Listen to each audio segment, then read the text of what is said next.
Hello, YouTube. It has been a minute since I have been on this platform, at least in a posting a video sort of way. And let me tell you guys, I miss posting videos. And also, yes, I am playing Minecraft. There's no real reason to it other than I'm not really comfortable putting my face on the internet quite just yet. So I just wanted to give you guys something to look at while I was talking. But if you don't want to look, just, do your laundry, wash dishes, walk around your house, whatever you're doing while you listen to this. But I am making this video as a little bit of a life and channel update because I have come to the realization that I have a problem. And it's something that I feel like should be talked about in the couponing community, because I feel like it can happen to anybody. And what I mean is due to some recent circumstance, I have come to realize that I have developed a shopping addiction.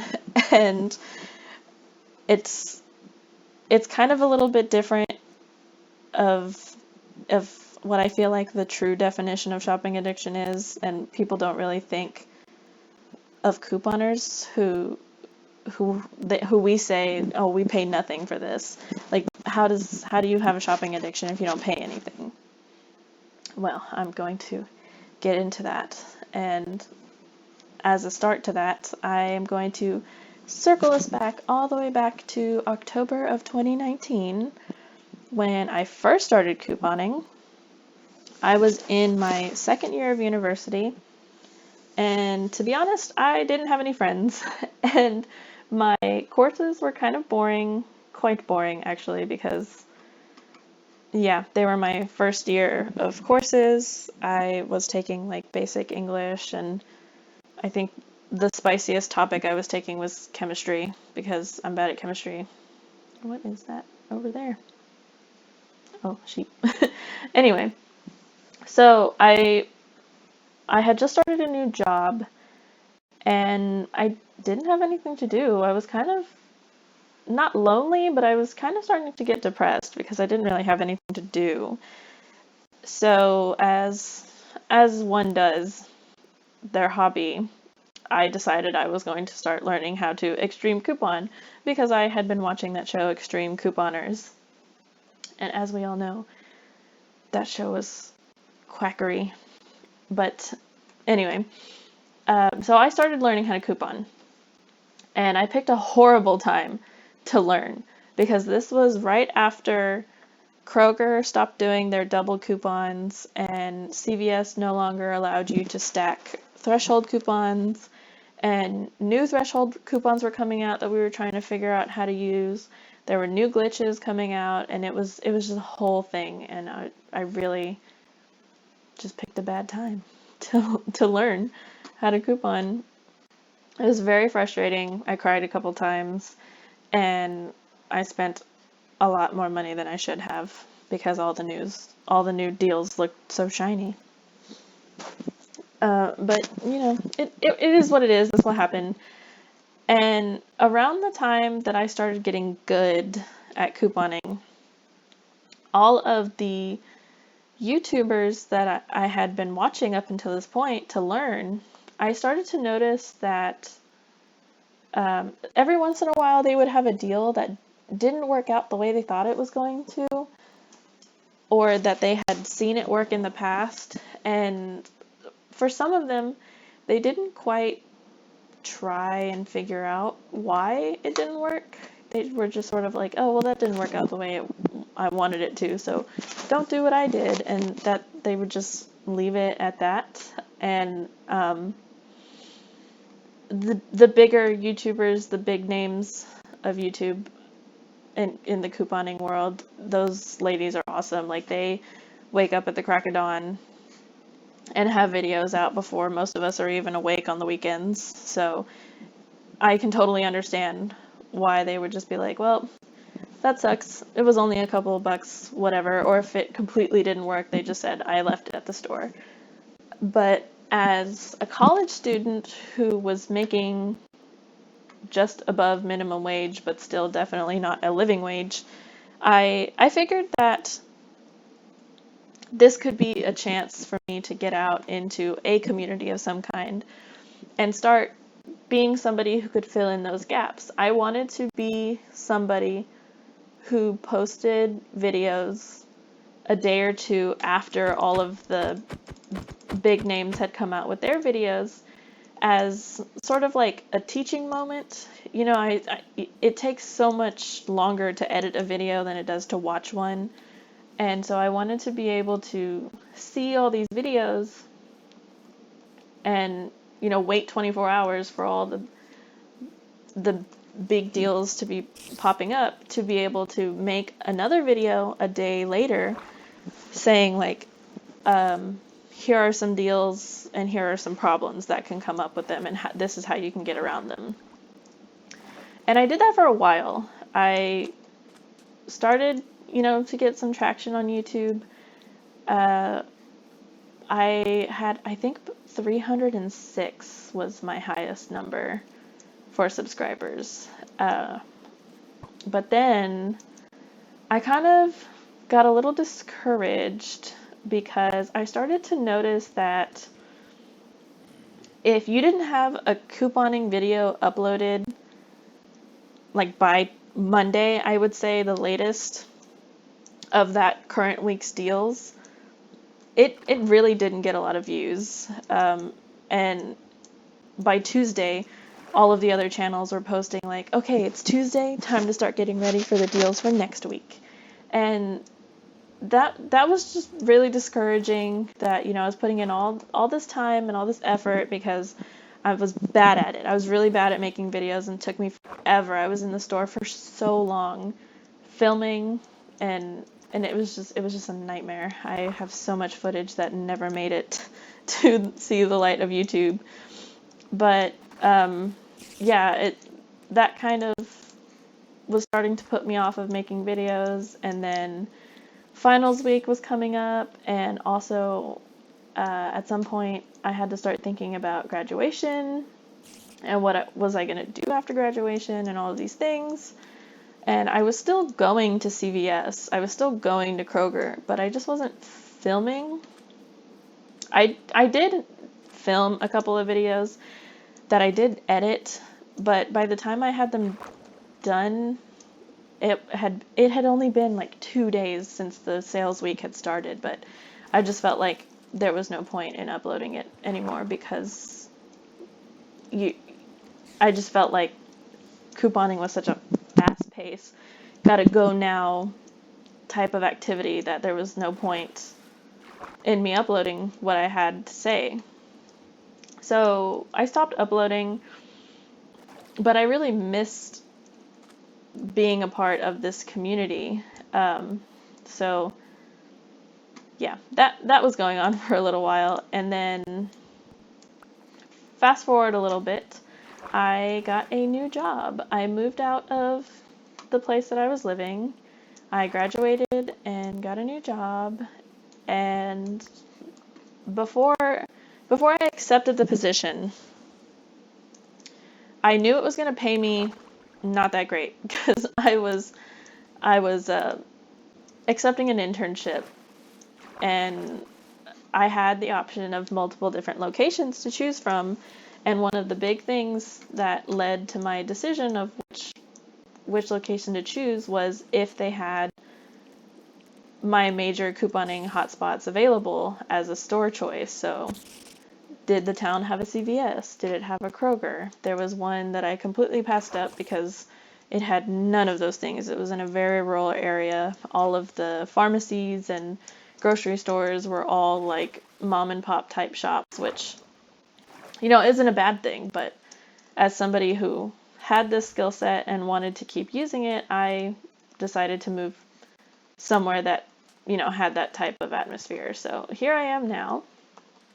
And I quickly realized when I got here that my store doesn't always have things in stock. I have not seen, soft soap in a couple months. Like, I don't think I've seen soft soap or Irish Spring on my shelves since October at least. Like, it's been gone. I saw one person with half their cart full of Pantene shampoo. I haven't gotten P&G inserts in so long. I wasn't looking for Pantene, but I was like, wow, what if somebody else is looking for Pantene and you just bought like 6 accounts worth of Pantene in this one day? It was weird. So I started to get, again, discouraged from couponing because the things that I was looking for weren't in the shelves. And so I switched to clearance hunting because it's like, wow, I'm getting this $25 item for like $5. Like, isn't that crazy? I'm saving so much money. And that is kind of the beginning of my downfall.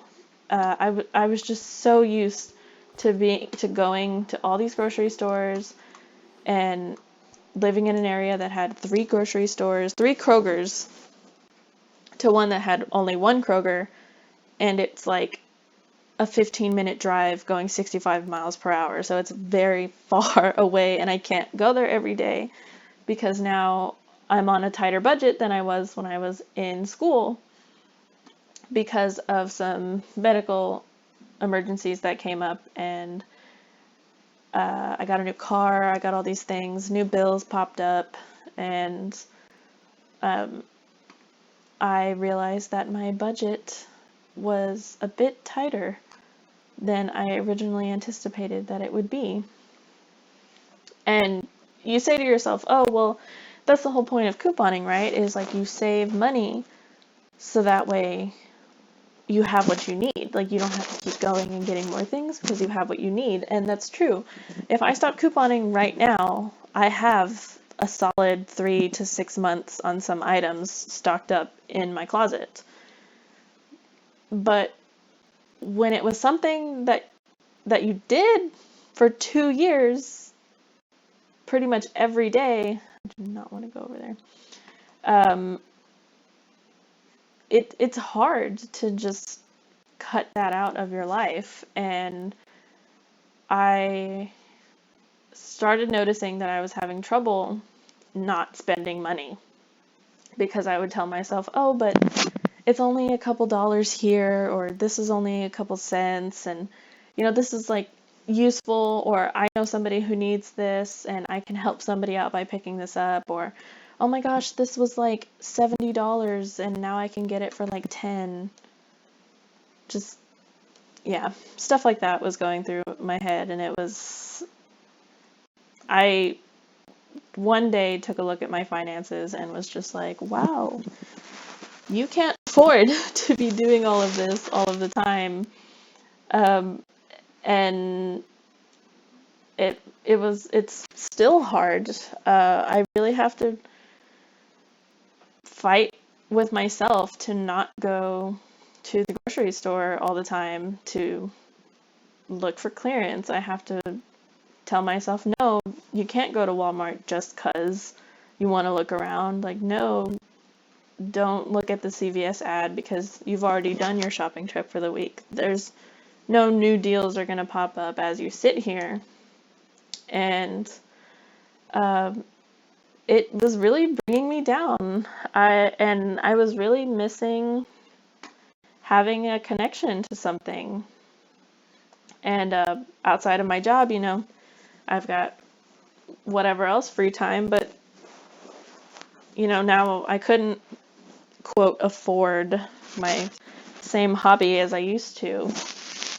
And so nowadays I still coupon, but I try really hard to stick to a more balanced budget of couponing. I'm more selective of the deals that I do, and in reality, what is happening now is I do live on a poverty wage, and without couponing, I wouldn't be able to afford the lifestyle that I have now. Um, but the fact of the matter is that I am living on a budget that cannot afford food. So one of the biggest things that has changed in my life is I currently do visit my local food pantry once a month, and I have to do all of my cooking at home because I can't afford to eat out, and I have to find, cheap alternative ways to entertain myself because I don't have internet. I only have my phone, and I have my hotspot, and I go to the library, and um, I'm now in a time in my life where, they tell you your early 20s suck because you're broke and you don't have any experience. You're just trying to figure out life. And, but I miss having something. And lately, my new hobby has been to watch extreme grocery budget challenge videos, just to see like how creative people can be when they have to work on such a tight budget. But also, I'm slowly becoming more aware of what it's like to live on a poverty wage. And the biggest thing that has come up in my research is that people are embarrassed to say like I cannot afford basic necessities. Like I am embarrassed to say that I have to go to a food pantry because I can't afford for my family. I'm embarrassed that I haven't seen the latest movie that everyone's talking about because I couldn't afford a movie ticket. I'm embarrassed that I I can't do some stuff, and I wanted to start including some content on my channel to show that it's okay, and to normalize not having a safety net like that. And so, as a channel update, I will still be couponing because couponing still does very much help me in my everyday life. I have a couponing budget set aside, not only on here's what I can spend after rebates and all of that, but also people need to understand that you have to have some money set aside to be able to buy those items and then submit for a rebate. So I essentially have like a couponing savings fund. So it's like $200 that I circulate through rebate apps.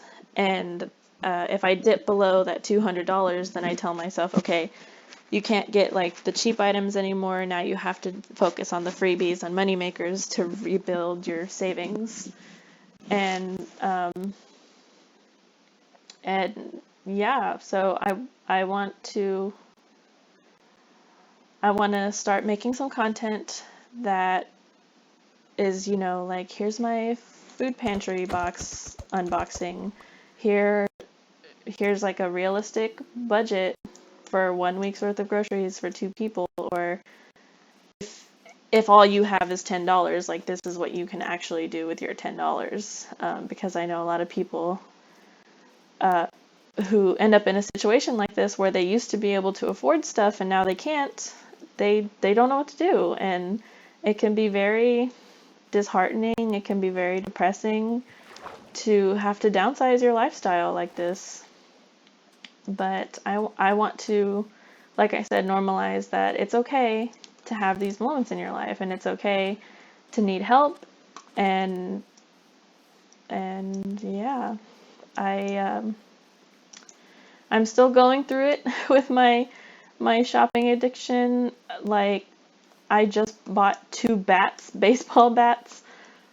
They were originally $25, but I found them on clearance at Walmart for $5. And I literally said to myself, I don't know what I'm going to need these bats for, but that's such a good price. And so I bought 2 of them, and I'm probably going to give one to like a family member as a Christmas present. I even called my mom and I asked, hey, do we have any kids who are into not basketball, baseball? so I can have a reason to buy these bats. And she couldn't think of anybody, but I still bought it because I had that itch of, oh, well, these used to cost this much and now they're super cheap, so obviously that's a great deal. I have to get it now, even though it was an item that I did not need. And so I also, I guess, kind of want to use this as a way to hold myself accountable. I haven't quite decided if I'm going to talk about my budget per se. If I do, I'll maybe do some like analogies, but I don't know if I'm comfortable sharing exact numbers. But yeah, I'm not making this video to get any sympathy out of anybody. I'm not saying that my life is harder than anybody else's. This is just my story and what I'm dealing with and what I'm going through. And yeah, that's what I have to say. It's getting dark. I'm probably not going to edit this video because I'm trying to come off as genuine as my harebrained.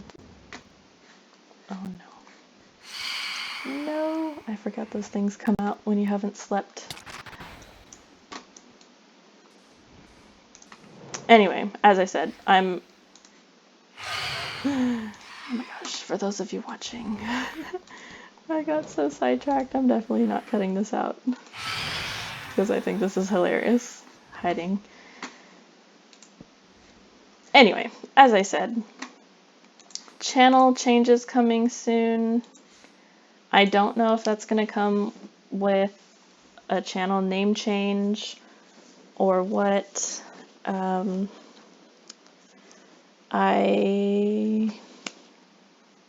Everyone has checked out at this point. I don't know why I'm still talking. I'm so sorry. So if I wasn't very clear in my story, please leave some questions down in the comments. I'm really just trying to get this message across the way it's going through my head to show that I'm really trying to make an honest effort to come back to YouTube because I miss having a community. I miss talking to subscribers. For those of you who are still subscribed, even though I haven't posted in forever, I'm very grateful. And I hope that we'll get more of you guys in the future. So without anything left to say, I will see you guys later. Bye.